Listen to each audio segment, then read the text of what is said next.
Thank you so much for joining us this evening for our winter college night. We appreciate you taking some time to spend the next hour or so with us. My name is Jessica Strawbridge, and I'm the Director of College Counseling. As the rest of the team comes up, they'll all introduce themselves as well. So before we dive in, I wanted to give you a high-level overview of what we are about to talk about this evening. We're going to start with a snapshot of the class of 2026, as well as a reminder of our guiding principles. We'll talk through things that you need to know now. We'll talk a little bit about building a balanced college list, and then we'll end with a more thorough timeline and talk of resources.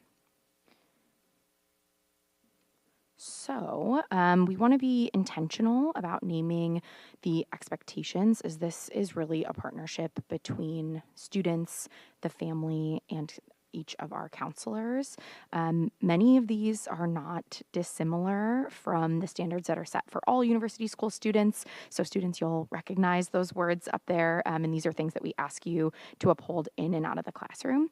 When we talk about responsibility, loyalty, and consideration, obviously these are the values of our school, but there are also values that colleges are going to seek in future community members. So yes, they serve you well while you're here at US, but they will also serve you in your time outside of our school.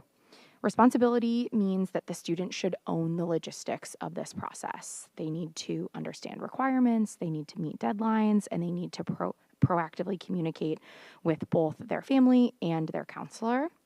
Loyalty is about integrity, being honest in applications, staying true to who you are, and honoring commitments to your family and to our school community.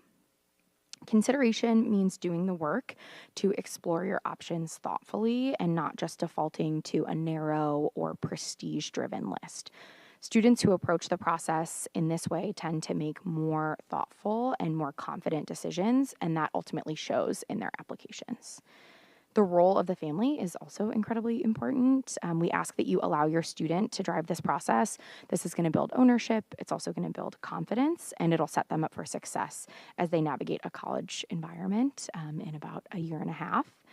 We ask that you communicate openly with both your student and also with our team. That means that then we're all working in lockstep to support your student. And finally, keeping an open mind allows space for discovery. Students could thrive at schools that they maybe haven't ever considered. So when families lean into curiosity rather than control, the process is ultimately healthier for everyone. I wanted to give you a quick snapshot of the class of 2026 so far. We're about halfway through their process. 100% of students applied to college on or before November 1st. By mid-November, they had submitted about 770 applications to over 160 colleges.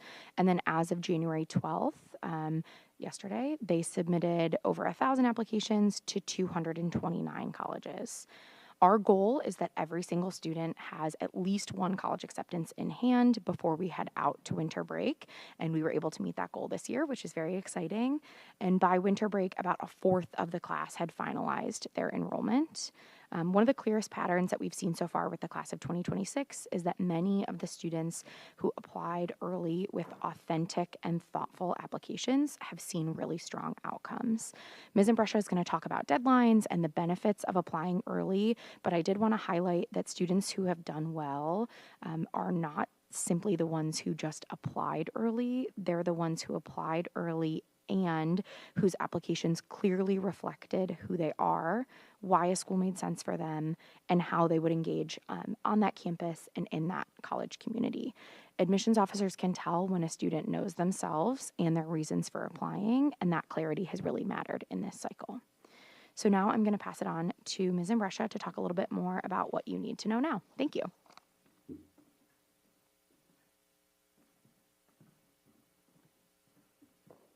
Good evening. Thank you again for all being here tonight. As Jessica said, I'm Chastity Imbrescia. Hopefully I saw many of you in the fall when we had our first junior parent night. But this is my first year here.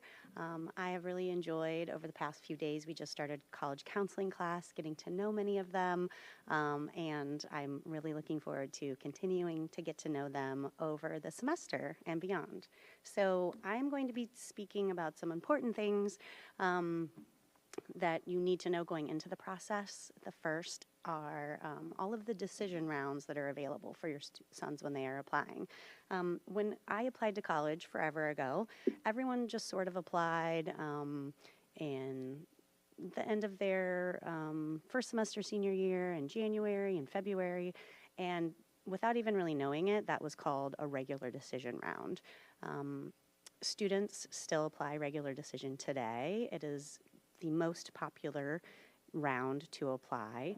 So that means that it has the most amount of applicants for the smallest amount of spots, because as you see on the screen, there are many early options, and when students apply early, they can take some of the spots that are there, and there are less spots available then by the time students get to a regular decision round.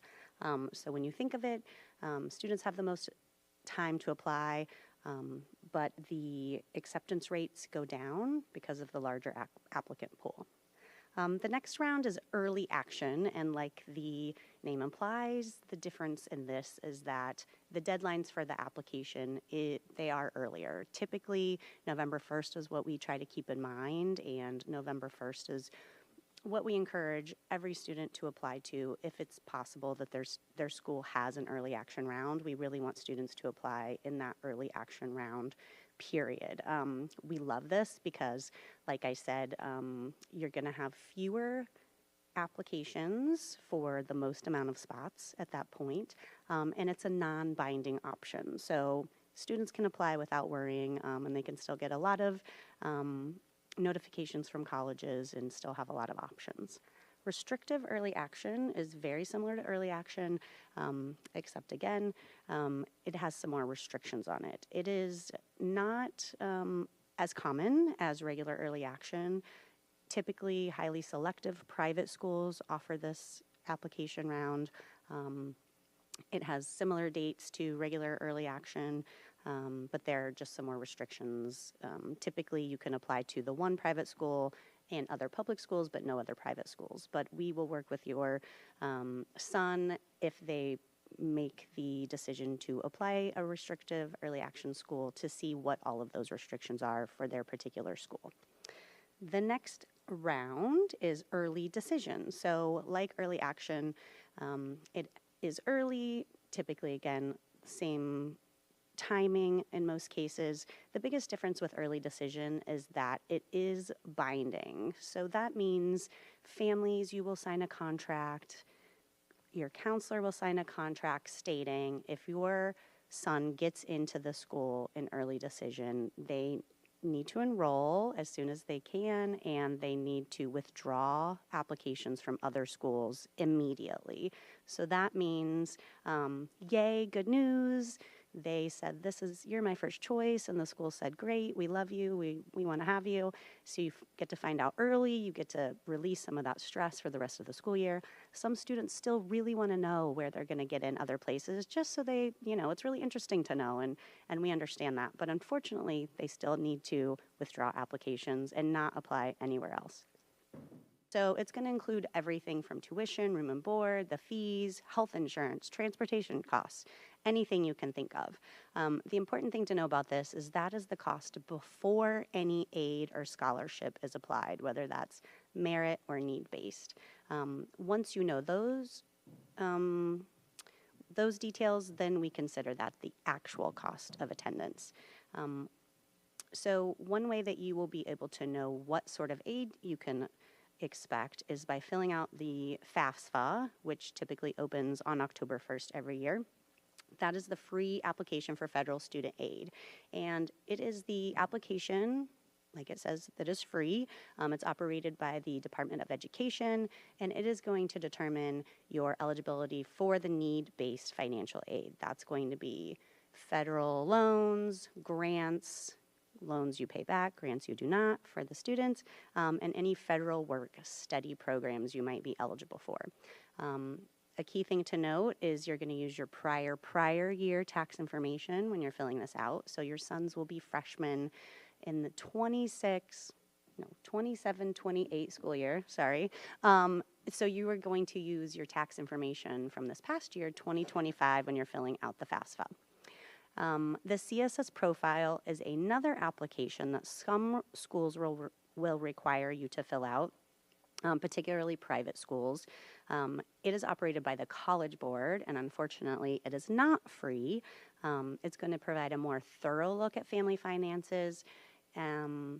We only recommend that you fill out this if you are required to, and that is something that your sons will be able to find out when they're looking at their school-specific information.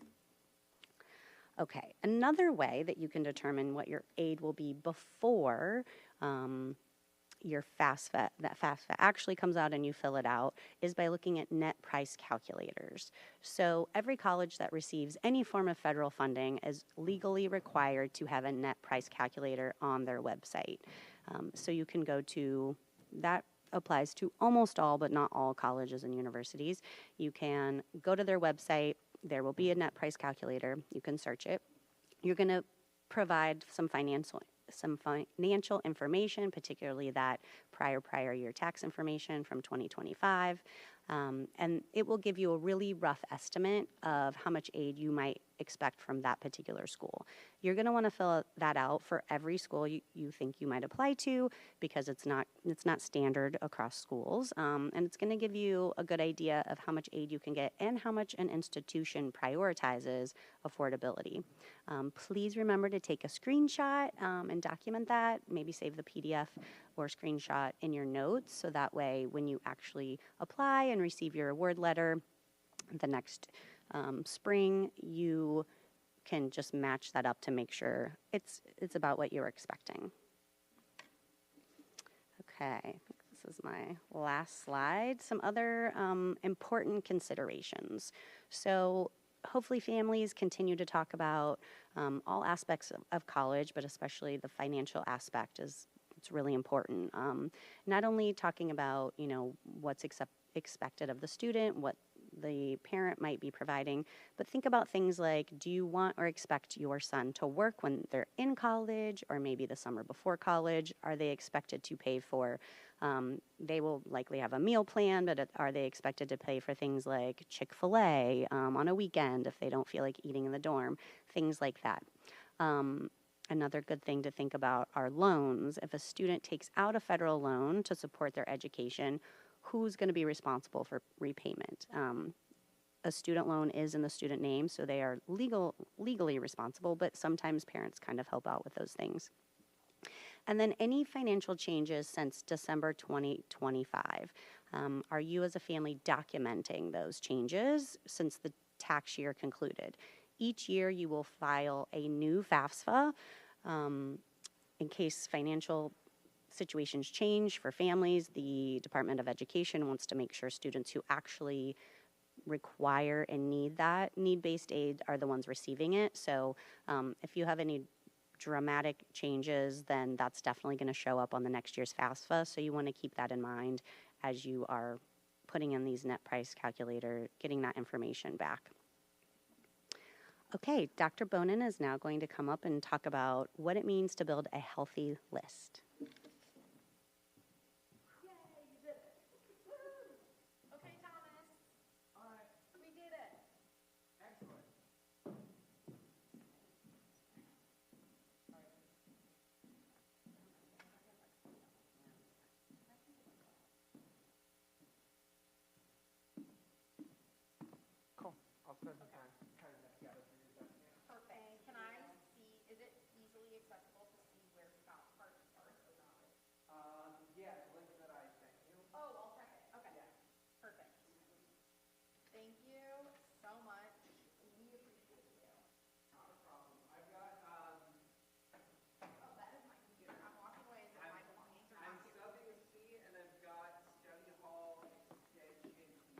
Okay.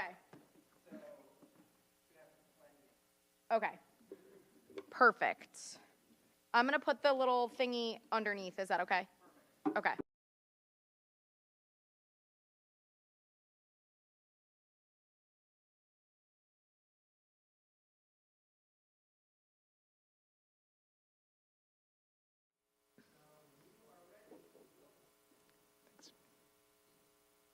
Thank you, Ms. Imbrescia. My part of the presentation is about building a healthy list. And healthy means two related things when we think about the colleges to which you will apply. First, a healthy list is like a healthy investment portfolio. It uses diversification to manage risk. It expects different outcomes for different investments, and it offers the chance to rebalance as you gain more information over time. In this way, healthy means working towards a set of strong outcomes overall, with varying chances of achieving any individual outcome. Those individual outcomes include acceptances or denials, of course, but also financial aid packages that may or may not work for your family. Again, diversification helps you create a healthy college list. Second, healthy means maintaining emotional balance. You are going to feel happier about your application process and yourself when you receive acceptances from at least some of your foundationals. Those are the colleges where you're highly likely to be admitted. You're going to feel happier about your application process and about yourself when you receive early news of an acceptance, typically in December, before winter break. We can build those expected outcomes into your list. A healthy list helps you maintain good mental health as you engage in a long, exciting, and sometimes stressful process that is ultimately about you. Now, I say that the college process is about you, but that does mean you in the context of other applicants and in the context of overall trends in applications. This graph shows that application volume has climbed upwards, sometimes dramatically upwards, over the last decade. The only slight downward trend is a line representing students who apply only to private institutions, perhaps a reflection of current concerns about cost. Similarly, application volume has climbed dramatically for students applying to both in-state and out-of-state universities, perhaps a reflection of the growing interest in out-of-state public universities in particular. In sum, applicants are applying to more colleges, even as the total number of college-age students declines and enrollment rates decline. We cannot change national trends, but we can respond to those trends. We can and will use local, state-level, national, and sometimes even international data on application trends to help you form a healthy college list. So what makes a list healthy? Question number one, does it reflect the student's preferences, values, and goals? We, as the middle-aged adults in this room, may want to go back to college, but we are not, nor are we applying to college. A healthy list reflects who your son is at this time, knowing that he will also discover more and more about himself and change through the process. Question two, does it connect the student's preferences to a larger family context? Most students do not and cannot pay for college themselves. So, for example, the larger family context includes financial commitments. And not just for 1 year, but 4 years. And maybe not just for one child, but for multiple children. This context can inform the mix of public and private colleges a student applies to, their geographical location and associated travel expenses, and the likelihood of financial aid, for instance. Question three, does it manage risk with likelier and earlier responding options? For the senior class, 100% of our U.S. applicants had at least one positive decision by winter break. A healthy list helps you to achieve this goal, as well as providing other strong options at the end of the process. And finally, question four, does it align with students' and families' overall risk tolerance? Again, the overall risk tolerance involves not just acceptances or denials, but also financial aid packages that are manageable over the immediate and the longer term. This slide shows the labels that we use in building and evaluating a healthy college application list. They all reference university school-specific data that you can find in Maya Learning. More on that in a moment.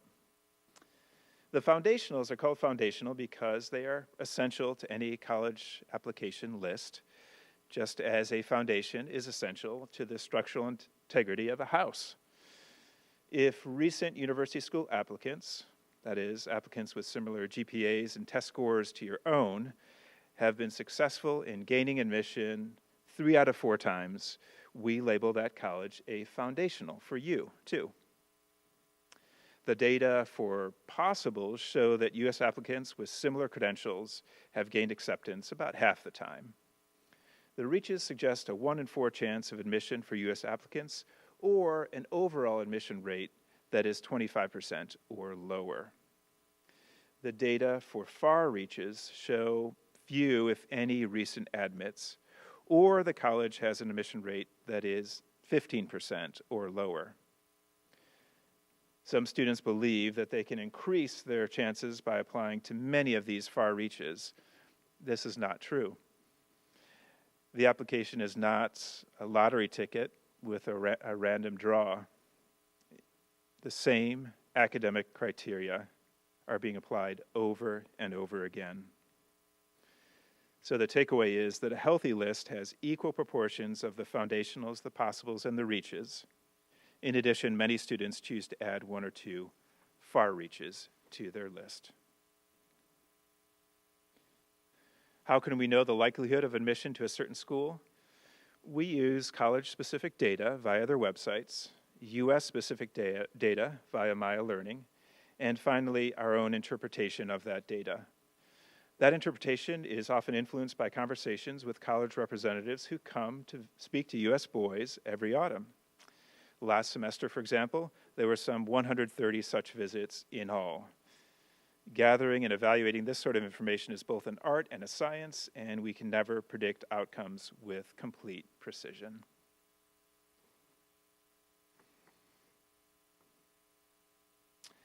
The data presented on Maya Learning comes in the form of a graph or a scattergram.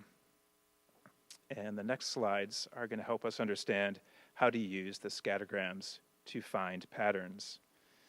The benefit of using this data is that it's U.S. specific and therefore more revealing and reliable than, say, the overall admission rates that colleges publish on their websites. The main limitation is that the data set can be small because we are a small school. Therefore, non-numerical factors that do not appear on the scattergrams, such as athletic recruitment or legacy status, that is, the status of being the son of an alumnus or alumna, these can distort the pattern that the graph seems to show. The advent of test-optional admissions also means that students who show up on the scattergram with a test score may not have actually submitted that test score, or they may show up on the ACT scattergram and it turns out that they submitted the SAT score, or vice versa. Finally, the data can quickly become out of date because a particular college's admission policies or overall selectivity level has changed. But let's see what a scattergram can reveal in broad terms for 2 U.S. applicants. They are twins, Terry Trout and Thomas Trout. Terry has a 2.93 cumulative GPA. This is always an unweighted GPA. He has a 27 composite score on the ACT out of a possible 36 points. Thomas, on the other hand, has a 3.99 GPA on the 4.0 scale and a 35 ACT. Here's Terry at a foundational. Terry is represented as a diamond here. His 2.93 GPA puts him just under the horizontal line, and his 27 ACT puts him just to the right of the vertical line. The intersection of the vertical and horizontal lines shows the average GPA and SAT score for U.S. students who have been accepted to this college over the last 4 years. Typically, a student needs to be in the upper right quadrant of the scattergram for this college to be a foundational. However, all the data points here are acceptances, as shown by the green coloring. In this context, Terry's numerical data suggest that he has a strong chance of acceptance. 75% chance or more, at least according to these historical averages. Could Terry be denied admission at this college? Yes, particularly if the college is tracking demonstrated interest and Terry has not engaged meaningfully. That is why even foundationals are never considered a 100% chance of admission. This is why we also require every list to have at least 2 foundationals in order to achieve good balance. This is Terry at a possible. Typically, a possible places the student at the intersection of the 2 axes, suggesting that he meets or is close to meeting historical averages for his GPA and his test score. Again, however, this scattergram shows that all U.S. applicants have been accepted over the last 4 years. Terry's data place him below the numerical averages, but we can still consider this college a possible for him. The data points are more complex here, as indicated by the color coding. This college offers the binding application plan called Early Decision, and it even does so in an earlier and a later round. Those data points are represented by the triangles and the parallelograms, and they are shaded green for an acceptance and red for a denial. This college also offers Early Action, the non-bonding plan, and they are represented by the square, and a number of students have been waitlisted, as represented by the blue shading. Even with the different application plans and the different color coding, the pattern here is clear. Terry is deep within the lower left quadrant of the scattergram, surrounded by students who have been denied. There is only one relatively nearby admit, but the graph suggests the chances of admission are 1 in 4 or less. Finally, this scattergram shows a far reach because there are no acceptances near Terry's diamond. In fact, GPAs and test scores that are significantly higher than Terry's have not been enough to earn admission to this college. Terry may wish to add this far reach to his college application list, but he needs to know that the likely outcome is a denial, and he should be emotionally prepared as much as he can for that likely outcome. Now we turn to Thomas Trout. Thomas's diamond is deep in the upper right quadrant, and he is surrounded by many data points, all acceptances. This scattergram shows what a foundational looks like for a student with a 3.99 GPA and a 35 ACT.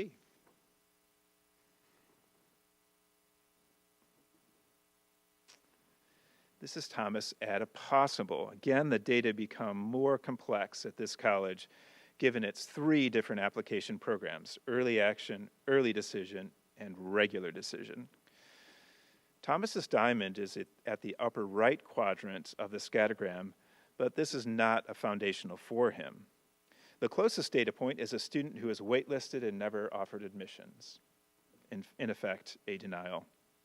We can also notice that an early decision acceptance at the far left is pulling the averages perhaps too far towards the left.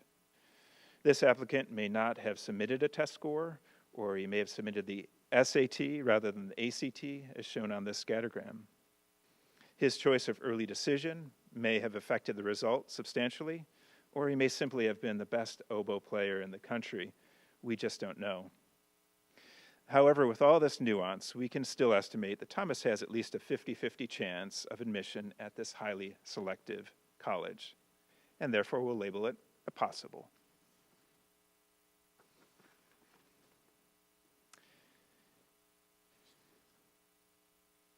Here, Thomas stands at the intersection of the historical averages for this college, but the college accepts fewer than 25% of its applicants overall, according to its published data.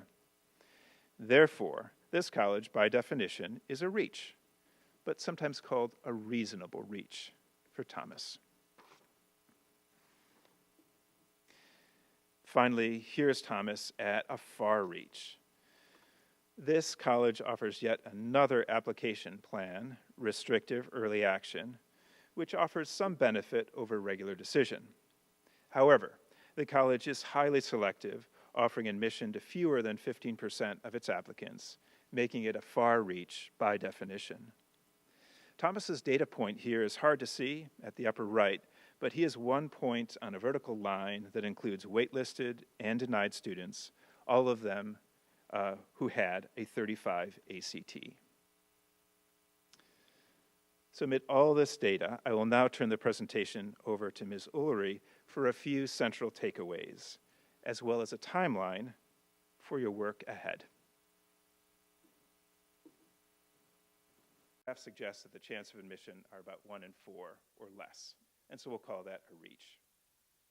Here's Terry at a far reach, and it's called a far reach because there are no acceptances near Terry's data point, the diamond. In fact, the GPAs and test scores that are significantly higher than Terry's have not been enough to earn admission to this college.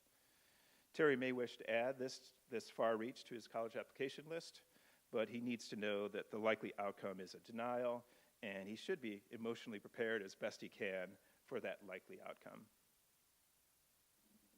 Now this is Thomas, his twin brother, at a foundational. Thomas's diamond is in the upper right there, and it's deep in the upper right quadrant, and he's surrounded by many data points, all acceptances. This scattergram shows then what a foundational looks like for a student with a 3.99 GPA and a 35 ACT.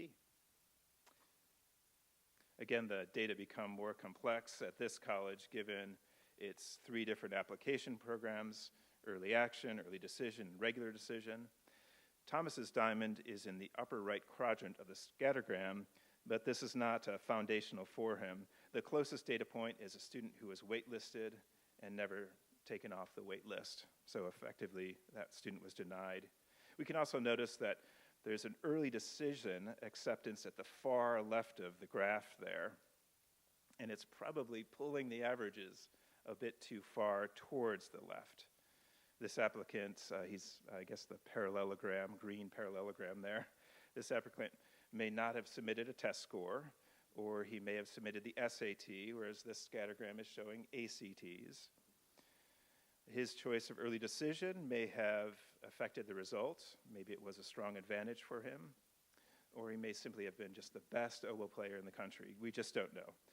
However, with all that nuance, we can still estimate that Thomas has a 50-50 chance of admission at this highly selective college. And that's what we're always trying to do, is find the patterns in the data. It's easy, and it's sometimes interesting and inspires curiosity to look at the outliers, but the outliers, in fact, do not help us determine the pattern on a scattergram. Here's Thomas at a reach. He stands at the intersection of the historical averages for this college, but in this case, the college accepts fewer than 25% of its applicants, according to its published data. Therefore, we call this college, by definition, a reach. It's a reach for everyone because of its 25% or lower admission rate. But likewise, it's sometimes called a reasonable reach. Thomas would do well to consider adding this to his college application list. And finally, here is Thomas at a far reach. This college offers yet another application plan, the restrictive early action plan, which does offer some benefit over regular decision in most cases. However, the college is highly selective, offering admission to fewer than 15% of its applicants, making it a far reach. Thomas's data point is hard to see at the upper right, but he is 1 point on a vertical line that includes waitlisted and denied students, all of whom had that 35 ACT. So really strong credentials, but at a college that accepts fewer than 15% of its applicants, a far reach. Amid all this data, though, I will now turn over the presentation to Ms. Ullery, who is going to divine the takeaways and also share a timeline for what lies ahead. Thanks. Okay, so that was a lot. What can we learn from all of this data? Well, the first is that there is tremendous value to foundational and possible schools, but only if those schools are schools that you are actually interested in attending.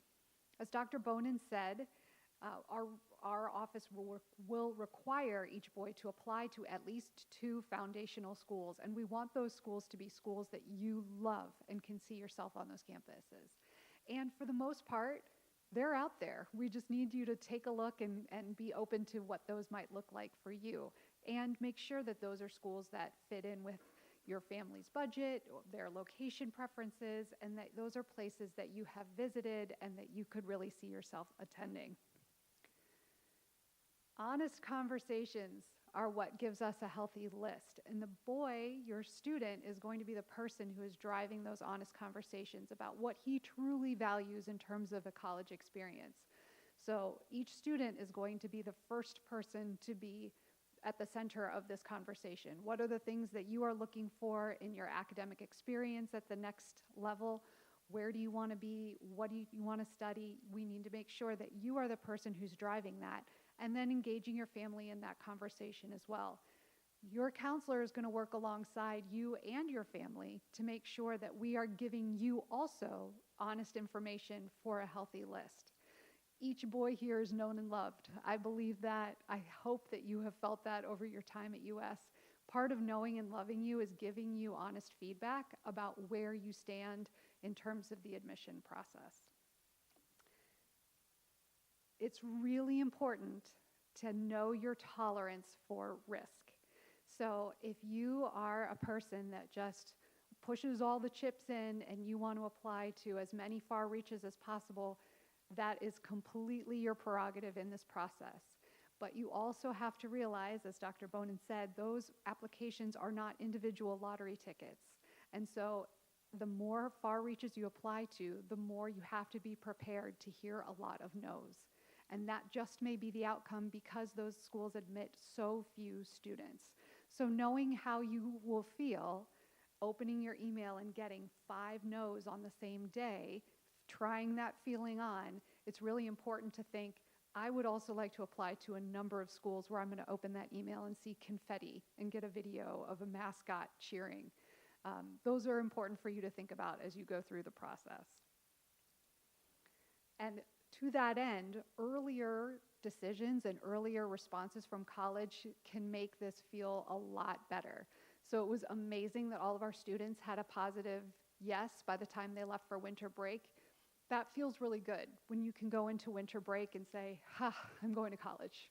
And I'm going to a school that I really think I would like to go to. So you can manage your risk, reduce your anxiety, and give you some sustenance throughout the rest of this process if you know that you are going to get some good early responses from colleges. And then you have to know if you're okay waiting a little bit. If you're applying a regular decision, you may not hear back from those schools until March. Are you okay waiting until May 1st to put in your deposit? Does that feel like you would be okay with that? And a lot of our students do that. So you want to make sure that you're thinking through all of the different scenarios in terms of timeline with your acceptances. This is ever changing. This is creative and dynamic work. A lot of times we want to think, if I'm looking at those common data sets, if I'm looking at Maya Learning and there's a student who has the exact same GPA as I have, has the exact same test scores that I have, I will also have the same outcome at that school. That is just not the case always. Schools can have different things that they're looking for in a different class. Students can be very different. We can't tell from these scattergrams or from these common data sets if a student is a recruited athlete or, as Dr. Bonin said, the best oboist in the country. We don't know the circumstances behind every student's enrollment. And so it's really important to be mindful that you can use the data for a decision, but you also have to think creatively about the process. And to that end, we are going to work with you to have a plan on where you're going to apply and where you're interested in attending, but it's really important that we are all ready to pivot and change as things change. And things are always changing. Just in the year that I've been in this role, colleges have changed their deadlines of when they're going to accept applications. Some have changed whether they are requiring test scores or they are not requiring test scores. Schools every year may change their institutional priorities. And so if they're opening a new college of Data science, they may be looking for a ton of kids who are interested in data science. If they're having low numbers in their philosophy major, they may be looking for a lot of students to build their philosophy program back up.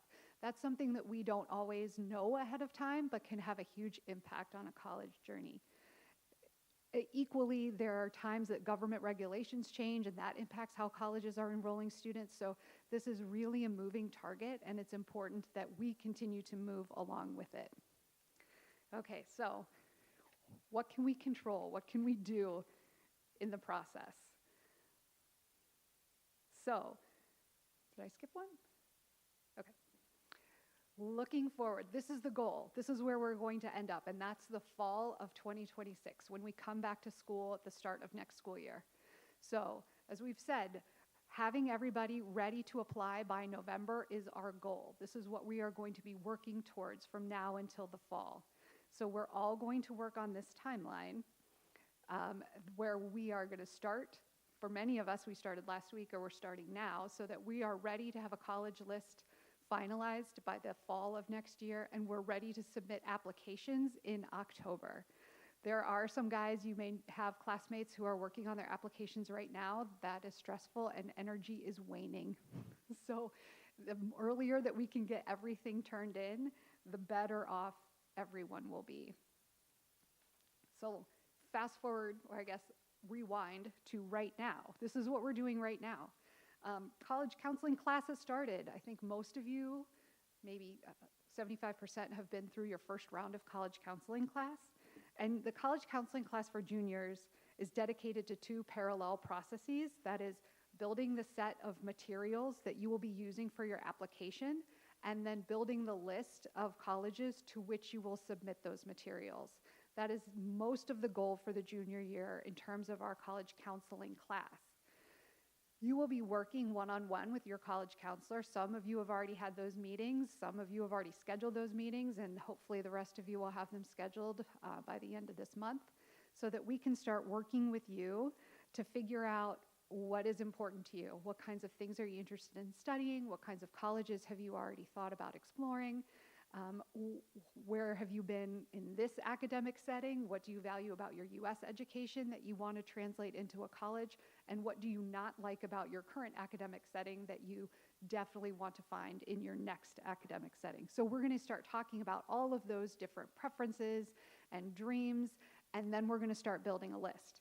The list that your college counselor is going to share with you is just a list for research. It's a jumping off point. This is where we think you may have some interest, and we want you to take a look at it, give us feedback. Boys, you're going to be doing most of the research and looking, and families, you are going to be looking alongside them. But this is just a place for us to start. You will need to be mindful that a lot of times when we start this process, colleges that are reaches and far reaches are top of mind. We know where those are. We have heard of all of those.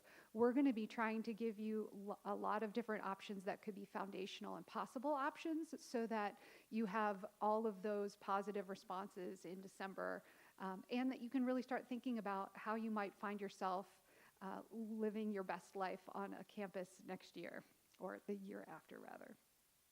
We're going to help you with your course planning. That, believe it or not, is right around the corner, guys, for what classes you are going to be taking next year. We're also going to be talking about your testing plan. Families should have gotten information about a school day SAT that's taking place in March, and hopefully you've considered that option, but testing will be a part of the process for most of our students.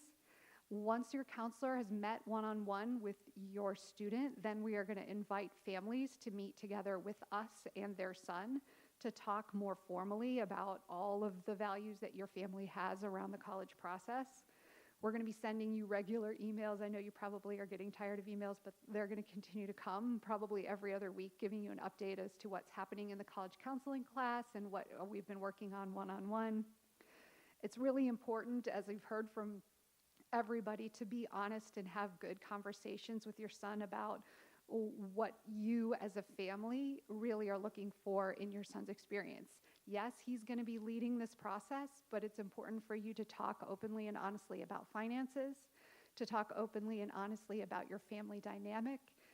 If you don't see yourselves being able to fly back and forth between a West Coast school, then it's important that your son know, hey, you may be just home for winter break, maybe not even Thanksgiving break. If that's something that we are not able to provide airfare, these are conversations that you want to have now, as opposed to after he has gotten into UCLA and started to imagine himself on that campus. In the spring, we are going to continue our work together, but we are going to actually begin working on your Common App. So in April and May, you will open up the Common App and you will begin to fill it out. These are things that Ms. Imbrescia talked to you about, your general information, honors and awards, special circumstances, just your activities list is something that gets a lot of attention in the spring. So we will be working in earnest on parts of your application this spring. You'll begin working on your Common App essay in your English class, and then you will continue that work with your college counselor to refine and polish that essay. Letters of recommendation are an important part of your college application, and we will ask students to give us some ideas of teachers in this building who you think would write a strong recommendation for you. You will not have to ask any teacher for a recommendation. Once you give us some feedback, we will approach teachers on your behalf to ask for those letters of recommendation. That saves you the trouble of having to navigate that yourself. It also helps us to make sure that you are really being paired with a teacher who can write you the strongest possible recommendation. We will ask, who knows you well, but we also want to make sure that teachers are not writing 25 or 30 recommendations. We find that recommendations are much stronger if they're writing fewer. So we want to try and spread that out to make sure that students are getting the strongest recommendations possible. What you can do right now, juniors, is work hard to cultivate relationships with your classroom teachers. These are the people who will write your recs. And so the more that they can say about you, not just as a student in their classroom, but as a learner in general, is really of value to you in this process. So when you are struggling in class, you need to ask for help. When you have questions, you need to ask those questions so that when it's time for your teacher to write you that letter of recommendation, they can say things like, he works through problems, he is diligent, he goes the extra mile. These are the ways that you can start demonstrating that now. Families, you will continue to do research alongside your son. Hopefully you will also have the ability to do some college visits this spring and into the summer. So a lot of times those visits can take place on campus. I won't say many good things have happened after the COVID pandemic, but virtual visits are one of the things that has been a benefit and has stayed in place. You have the ability to virtually visit almost any campus in the country. Take advantage of those opportunities. Be engaged with colleges of interest to you. As you've heard, demonstrating interest with colleges is, again, to your benefit. And for some boys, it is the difference between getting an acceptance and getting a deferral, or even getting a denial. Colleges are monitoring their matriculation, their enrollment, and they want to make sure that when they're offering a student a spot, there's a chance that that student is going to attend. The way that you show that there's a chance you'll attend is by proving that you have a legitimate and sincere interest in that school. So you definitely want to cultivate that this spring. And then, as Ms. Imbrescia said, using the net price calculator on college websites will give you an idea of the actual price of many of these schools, and if they fit into your budget, or if they don't, how you can have those conversations with your son. It's summer, so we'll start out the summer working together at the end of May on our college kickoff, the second to last day of school, but we're here all summer. So if you have questions, if you want to look at your essay, if you want to talk about a trip that you took, please make an appointment and meet with us. We will have a boot camp of sorts in the beginning of August where we will invite you all back to campus and have you work on your applications in earnest. Some guys who are super organized can have their Common App done in August before school starts. And what an amazing feeling that is, to not have to worry about working on your college application once everything starts at a school. Families, again, this is a time where you can be doing visits and where we want to make sure that you are closing out your testing window. It's a good idea for everybody to have had 2 rounds of their best test by the first day of school next year. So summer can be a time when you are doing some testing. I always think that late May, early June test slot is a really great time to take a test when you have just come off of studying for exams, you're in that mode of high academics, or you've just reviewed math, you have just worked on essays, your mind is fresh in that way. Taking tests at that time can make it seem like it's less arduous to prepare. Everybody thinks that they're going to have a ton of time over the summer to get this stuff done. And for the most part, yes, you are less committed in the summer, but many of you are going to be doing internships, science research, camp, a million different things, hopefully some travel, something fun. Some of you may work jobs. You need to really be deliberate about setting aside time in the summer to work on your college application. This is an important and easier time to get some good work done.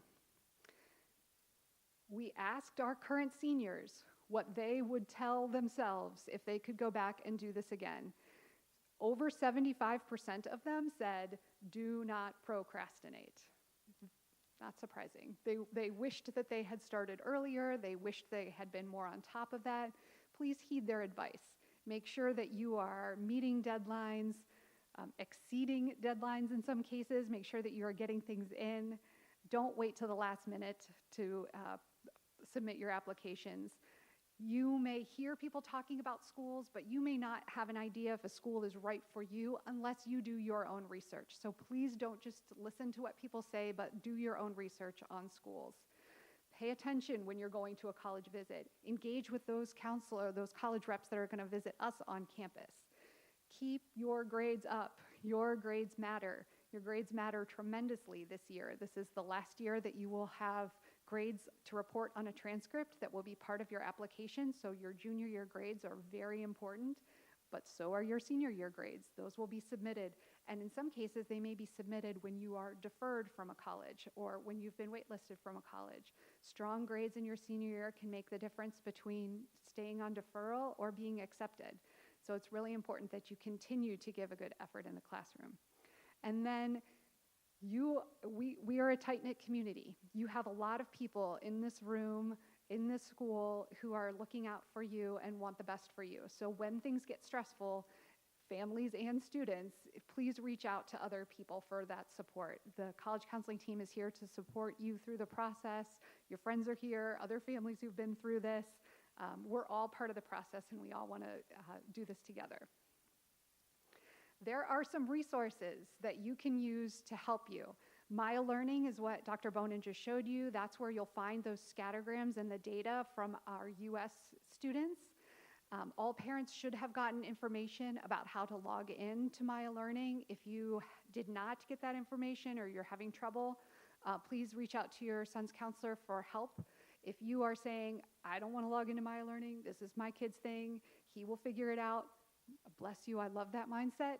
Let him show you what is going on Maya Learning through his lens. He has the access. You can just say, I'm not logging in, you are. Show me what the scattergram looks like for this school. You can certainly let him be the driver. All of the boys are well familiar with Maya Learning, and they've been using it for 3 years now. And we will familiarize them with the college part of it. Hopefully you're familiar with the college counseling tile on the resource board of MyUS. That will continue to have great information for you, including the slides and recording from this presentation, in addition to all different kinds of information about summer opportunities, being a recruited athlete, information about our college policies, testing, everything that you could possibly need, I think, is on that MyUS resource board page. So please make sure that you are engaging with that as it is updated frequently. And then finally, this central tracking spreadsheet is something that the boys are going to access in the college counseling class in the next few weeks. That is an organizational tool that we will use to help students build their college list, build a testing plan, whether they should submit test scores or not to certain schools, a supplemental essay tracker where they can keep track of which colleges will have additional essays and the deadlines for all of those, and then a financial aid planning tool that will help them to understand what their financial aid situation may be like at any of the schools to which they're applying. Okay, it was a long evening. I appreciate so much everyone being here. There will be a recording and the slides shared, as I mentioned. As Ms. Strawbridge mentioned, we will be outside to answer questions for about 10 minutes after this. I do want to give a quick plug to an event that we are having next week, which is the CCIS Navigating the College Process event, where we're bringing together admissions deans from various schools, from Miami of Ohio, from Dartmouth, from Purdue, at different schools in the country, who are going to be talking about what they are looking for in their schools in terms of admission and trends in the admission landscape in general. So if you have the ability to join us next Wednesday on Zoom at 7 p.m., please look for more information about that. But again, I thank you so much for being here, for all of your patience with this process and as the process unfolds, and we will be outside to answer questions for just a few minutes. Thank you.